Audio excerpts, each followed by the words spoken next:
priznanje, red zaslug se glasi na moje delo v civilni družbi. Pomeni mi veliko, bolj kot zame za področje, za katerega sem priznanje prejel, ker sem v društvih prisoten res od mladosti, saj sem jo preživel v hiši, v kateri je delovala Svoboda, preko desetin društev, v katerih sem deloval na najrazličnejših področjih, pa do sedanjosti, ko sem še vedno v kakšnih 4 ali 5 društvih doma.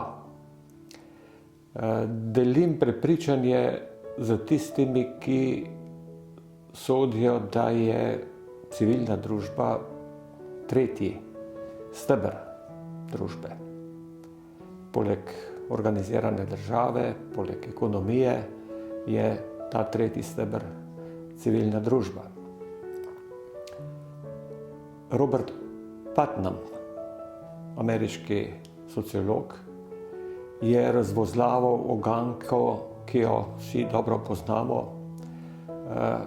zakaj je severna Italija tako drugačna, tako razvitejša od južne Italije, čeprav gre za isto državo, za isti sistem, in odgovor je našel prav v stopnji razvitosti civilne družbe, ki je po tradiciji v severni Italiji neznansko bolj razčlenjena kot v južni Italiji. Pri nas bi se lahko o tem prepričali, če bi primerjali romsko skupnost v Prekmurju, ki ima izredno dobro razvito društveno strukturo, ali na drugi strani romsko skupnost na Dolenjskem, ki nima nobenih društev. V Sloveniji deluje na vseh področjih preko 30 000 društev. Ko seštejemo njihove člane, dobimo skoraj polovico našega prebivalstva.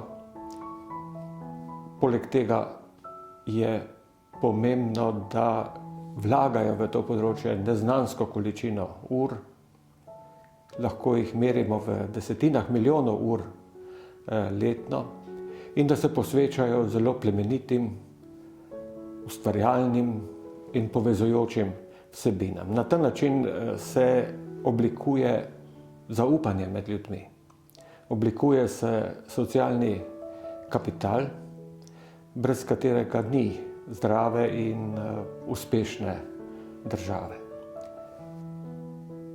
S temi podatki, s temi dejstvi želim pravzaprav spodbuditi mlajše ljudi od mene, da vzamejo to civilno družbo tudi za svojo domeno, se angažirajo v njej, ker civilna družba je tudi neke vrste avtonomna cona, ki nas osvobaja od vsakodnevnih pritiskov, tudi, če hočete, zablod in stisk, ker si poleg tistih stvari, ki nas doletijo v življenju po sili razmer, lahko sami izberemo in področje, temo, čas in družbo, s katero soustvarjamo neke lepe, spodbudne vsebine, ki so vredne tega, da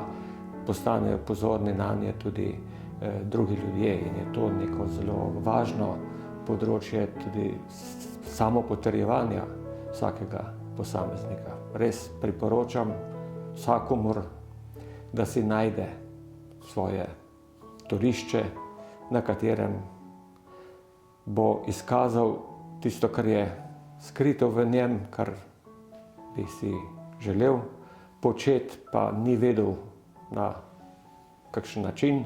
Evo, civilna družba je ta način.